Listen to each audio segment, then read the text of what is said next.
को बुझाने को आए हैं, नफरत के चरागों को बुझाने को आए हैं, खुशबू मोहब्बतों की लुटाने को आए हैं, खुशबू मोहब्बतों की लुटाने को आए हैं। झूठे फरेबी लोग हमारे हैं सामने, जो हम कहेंगे वो वादा निभाने को आए हैं। कांग्रेस से क्यों चुना आपने? नहीं, कांग्रेस तो है, ऑल इज गुड, इसमें दो राय नहीं है, कितनी भी पार्टियां आ जाएं। नहीं, बीजेपी भी थी, केंद्र में भी है, राज्य सरकार में बीजेपी भी है। देखिए, सामने एक होना भी जरूरी है, हम किससे चुनाव लड़ेंगे, लेकिन कहीं ना कहीं यहाँ कुछ मुझे हकीकत सी नजर आती है कि जो हिंदुस्तान की एक तस्वीर है वो मुझे खुल के नजर आती है।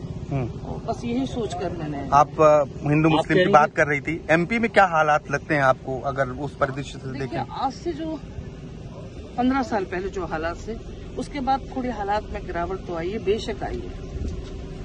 एक जहनियत लोगों की चेंज हुई है, सांप्रदायिकता बढ़ी है क्या? बढ़ी है, बेशक बढ़ी है, इसमें दो राय नहीं है। आपने कहा शायरी से आप बहुत सेवा कर ली, अब राजनीति के क्षेत्र में सेवा करनी, हाँ, तो कहाँ से चुनाव लड़ना चाहते हैं? चुनाव नहीं, मैं चुनाव नहीं लड़ूंगी, मैं सिर्फ जनसेवा करूंगा। अगर पार्टी मौका देगी तो मना भी नहीं करूंगी, लेकिन मैं ये सोचकर नहीं आई हूँ कि मुझे टिकट चाहिए।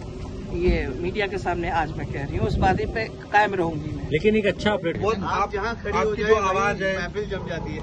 रोजी रोटी हमारा मुद्दा है, खेती बाड़ी हमारा मुद्दा है, सिर्फ वादों से पेट भरता नहीं, रोजी रोटी हमारा मुद्दा है।